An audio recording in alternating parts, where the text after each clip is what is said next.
meus amores, bom dia. Hoje é segunda-feira, dia 17 de maio de 2021. Nós já estamos iniciando uma nova semana.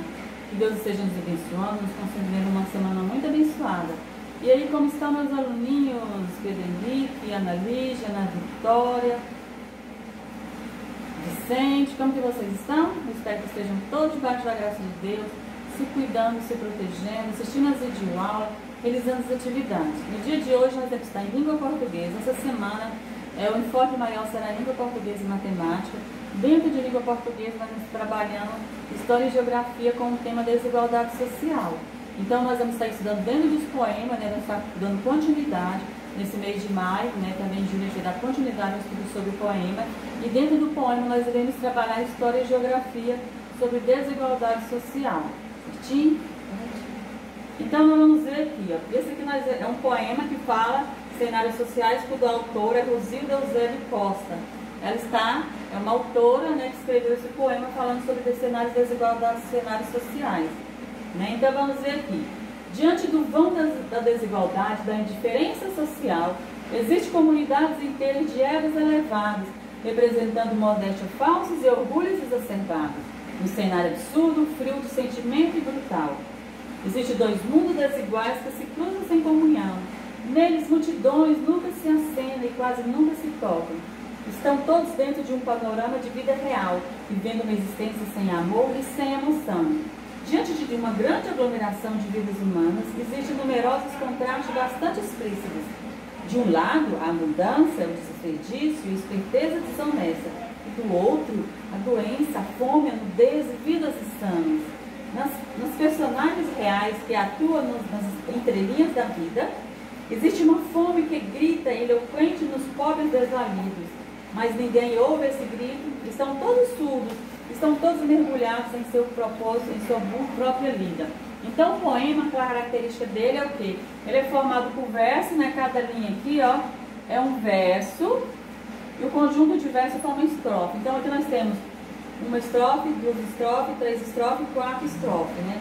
Primeira, segunda, terceira e quarta estrofe. Então, uma das principais características do poema é o quê? A presença do verso e da estrofe.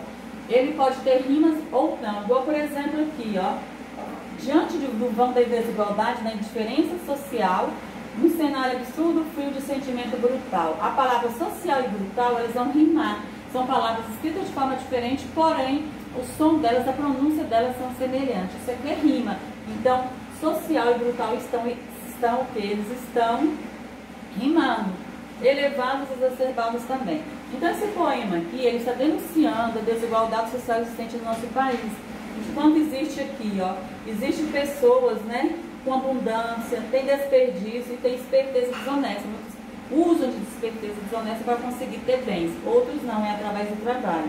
Temos outra doença, a fome, a nudez e vidas insanas. Então, é um contraste entre o rico e o pobre. Se a gente for analisar em nossa cidade, a gente vê o quê? Poucas pessoas detêm o quê? Detêm grandes riquezas. Então, tem muita riqueza já está aí? Tem. Só que está concentrado na mão de poucas pessoas. Não tem uma distribuição uniforme dessa distribuição social. Então, o que acontece? Tem a fome, tem o desemprego, né? Nessa pandemia, muitas pessoas estão desempregadas. Isso gera fome. A falta de acesso à boa educação, a falta de acesso a bom tratamento de saúde, né? Igual, por exemplo, uma prima minha, dias atrás, teve que recorrer à vaquinha lá no virtual para quê? Para ter dinheiro para comprar um medicamento, porque ela estava entubada lá no centro médico. Depois se descobriu que o próprio hospital tinha um medicamento. Então nós vemos aqui, nós vivemos num mundo desigual. Enquanto tem muitos, né, outros têm o quê? Tem pouco para sobreviver. Isso que é desigualdade social. E aqui, né, nesse poema, ele está o quê? Denunciando essa desigualdade social. Então vamos ver aqui, ó. Nós temos aqui algumas imagens. Olha para vocês essa imagem. Esse aqui, ó, é o mapa do Brasil. Então nós temos o mapa do Brasil, um grande fosso, um grande espaço separa o quê? O pobre e o rico. Não é para vocês verem que está até desmoronando, né? Então o pobre com todas as suas dificuldades, falta de acesso à boa moradia, ficam mais expostos à violência, falta de acesso a saneamento básico, água tratada, esgoto, falta de acesso a um bom tratamento de saúde, falta de acesso a uma boa educação, enquanto tem um fosso, igual olha para vocês verem aqui, ó lá, as ruas dentro tudo iluminadinho, tudo arrumadinho, os prédios tudo bonitinho. Então significa que aquelas pessoas têm o que? Elas têm acesso a uma boa educação, a uma boa saúde, a moradia de qualidade. Então, esse grande fosso aqui, ó, é o fosso da desigualdade social, em que alguns concentram muito e poucos têm o quê? Mal conseguem sobreviver. Aqui na imagem, né, temos uma pirâmide social, a pirâmide em que a base mais larga significa a classe baixa, a vermelha que é a classe média, a laranja que é a classe média alta, e em cima estão os ricos, né, os muito ricos, que concentram a maior quantidade de renda do nosso país. Aí a criança aqui, o homem fala assim: você havia me perguntado em que lugar você nasceu. Eu diria que foi mais ou menos aqui, então abaixo, lá na casa dos miseráveis, né?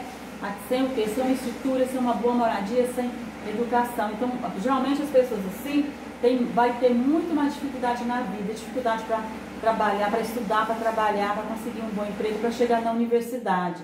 Então isso, gente, representa a desigualdade social no nosso país. Outra aqui, ó. O rico lá deu para a criança um iPod. Filho, aqui está um iPod para você. E a mãe está lá com 2 filhos, dizendo para outra barriga, né? Filho, você vai e pede. Então a diferença, né, entre quem tem e quem não tem. E o Brasil, nosso país, produz o suficiente para todos. Mas a grande diferença, o grande problema é essa distribuição, a má distribuição de renda. Vamos ver aqui também, ó, esse poema. Pense nas crianças que nas ruas vivem a mendigar. Pense nas famílias que um teto não tem para morar. Pense nos lares onde todos os dias falta o pão, mas que mesmo assim sonham com um mundo mais irmão. Um mundo justo e belo, sem tanta corrupção, como seres humanizados, onde todas as mãos se dão. Então é um poema, nós temos aqui os versos, né? Nesse caso aqui é um verso só. Aqui vão ter rimas, né? Igual, por exemplo, aqui, vivem, contém, né? São palavras que rimam, né? Então aqui também é uma característica do poema. Então aqui também está falando, né? E é tão interessante que quem tem menos é que pensa no outro. Quem mais ajuda é as pessoas que menos têm. Porque as pessoas que mais têm, né? Elas um pouco ajudam quem precisa. Então quem se estende a mão, o próximo é o quê? As pessoas que menos têm. Por quê? Porque ele sente a dor do outro. Então vamos ver, agora nós vamos também estar trabalhando dentro do poema os pronomes. Nós estudamos pronomes pessoais, pronomes demonstrativos e pronomes possessivos. Então a gente vai estar vendo aqui nesse poema, que na realidade é uma letra da música, né, de Ana Vilela, em que nós vamos estar trabalhando o quê? Trabalhando os pronomes. Vamos ver aqui. Não é sobre ter todas as pessoas do mundo para si. É sobre saber que em algum lugar alguém zela por ti. É sobre cantar e poder escutar mais do que a própria voz. É sobre dançar na chuva de vida que cai sobre nós. É saber se sentir infinito num universo tão vasto e bonito. É saber sonhar. É saber e então fazer valer a pena. Cada verso daquele poema é sobre acreditar. Não é sobre chegar no topo do mundo, saber que venceu. É sobre escalar e sentir que o caminho te fortaleceu. É sobre ser abrigo e também ter morada em outros corações.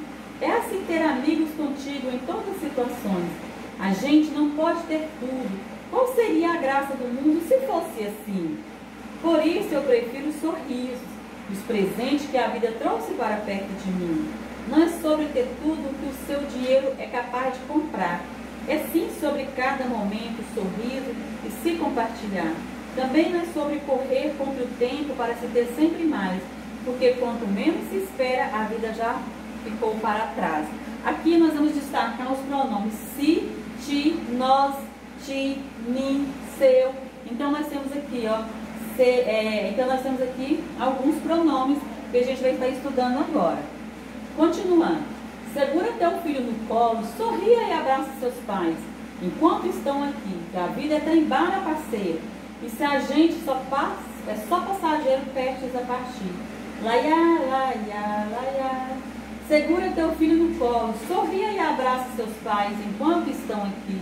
Que a vida é trem-bala, parceiro, e a gente só é passageiro prestes a partir.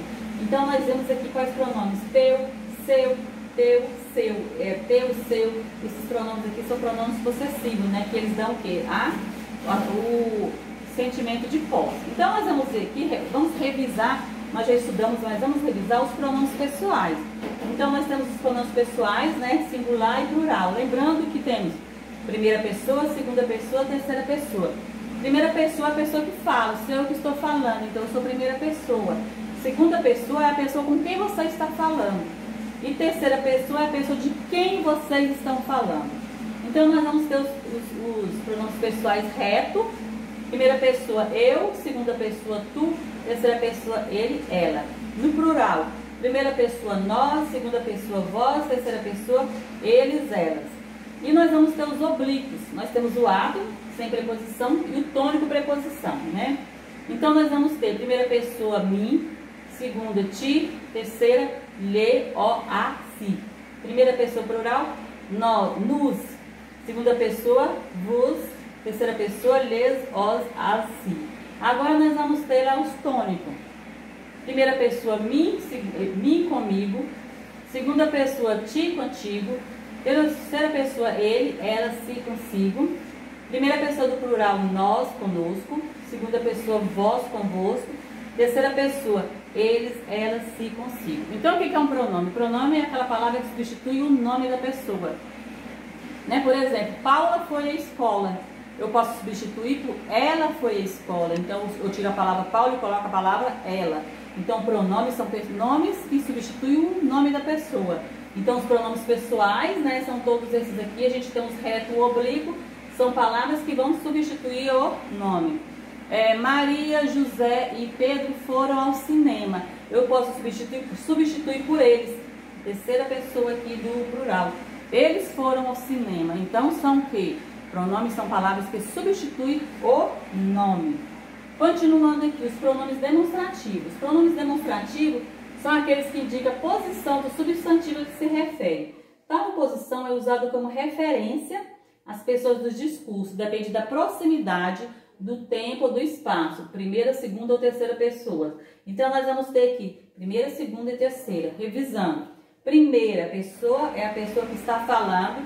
Segunda pessoa é a pessoa com quem você está falando. E a terceira é de quem vocês dois estão falando. Então nós vamos ver aqui, ó, nós vamos ter o singular e o plural. E o invariável, que não muda dependente da quantidade de pessoas. Masculino, primeira pessoa é este. Segunda é essa, terceira pessoa aquele. Feminino, primeira pessoa é essa, segunda pessoa, terceira aquela. E nós vamos ter aqui o plural, masculino. Estes, esses, aqueles. Feminino, essas, essas e aqueles. Invariável, isso, isso, aquilo. Então ele está relacionado com a proximidade da pessoa. Por exemplo, esta televisão, ela está perto de mim, então eu posso falar esta. Para você que está longe, você vai falar aquela. Certo? Então vai estar relacionado com o tempo, com o espaço, com a proximidade ou não de determinado objeto. Vamos ver o exemplo. Estou amando este livro que estou lendo. Então o livro significa que ele está próximo da pessoa. Quando a pessoa fala este é porque ele está perto. Como se chama essa coisa que você tem nas mãos? Então essa significa que a coisa que a pessoa se refere está longe dela, está próximo da pessoa com quem ela está falando. Então não está perto da pessoa com quem fala. Está perto da pessoa com quem ela está falando. Eu queria aquilo que vi na televisão. Então aquilo significa que aquilo está distante. Ela viu lá na televisão. Então é algo que está distante. Aquele carro que passou na rua significa que aquele carro está longe de mim. Tá? Está bem longe de mim. Por isso que eu falei aquele carro que está passando na rua. A maçã que está sobre essa mesa significa que a mesa está perto da pessoa com quem eu estou falando. Ou se eu estiver com a maçã na mão, né? Por exemplo, este gibi, estou lendo este gibi porque ele está aqui perto de mim, certinho? Por isso que o pronome demonstrativo está relacionado com a posição com que vai estar determinados objetos. O próximo, agora nós vamos ver o possessivo. O possessivo, como a palavra fala, ele dá o sentimento de posse, sensação de posse. Os pronomes possessivos indicam a posse de algum substantivo em relação à pessoa do discurso. Tá? Então vamos ver aqui, ó. Ele vai também ter primeira, segunda e terceira pessoa do singular, primeira, segunda e terceira pessoa do plural. Então vamos ver aqui, ó. O singular é primeira pessoa, meu, segunda teu, terceira seu. Primeira pessoa do plural, nosso, segunda vosso, terceiro seu. Feminino, minha, tua, sua. Plural, nossa, vossa, sua. E nós vamos ter aqui no também meus, teus, seus, nossos, vossos e seus. Minhas, tuas, suas, nossas, vossas e suas. Então ele vai ter o quê? Ele vai dar o quê? Ele vai dar informação de posse. Então vamos ver alguns exemplos. Elas viram meu quadro, então é meu, né? Primeira pessoa do singular. O quadro é o substantivo masculino singular, pertence à primeira pessoa do singular. Então o que significa o quê? Que aquela pessoa que fala, né? Aquela pessoa que está falando, ela é dona do quadro, o meu gibi. Então sentimento de posse, né? Te informa a posse de algum objeto. Nós vamos te ajudar com a tua lição. Significa o quê? A lição é de quem? A lição é um substantivo feminino singular. Pertence a quê? A segunda pessoa do singular, né? Tu aqui, ó. E a lição pertence à pessoa com quem você está falando, certinho? Onde estão os nossos resultados? Primeira pessoa do plural. Olha aqui, ó, nosso, primeira pessoa do plural. O resultado é um substantivo masculino e pertence à primeira pessoa do plural. A última aqui. Elas são muito talentosas. Eu adoro suas músicas. Terceira pessoa do plural. Então, o pronome possessivo ele está relacionado à posse, a sensação de posse, né? Então, ele está o quê? Relacionado se pertence a mim, ou a pessoa com quem você fala, ou a pessoa de quem você está falando, ou de algo com quem vocês estão falando. Então, a gente vai ver, nós vimos o quê? Nós revisamos pronomes pessoais, revisamos pronomes possessivos e pronome demonstrativo na aula de hoje. E também trabalhamos sobre a desigualdade em nosso país.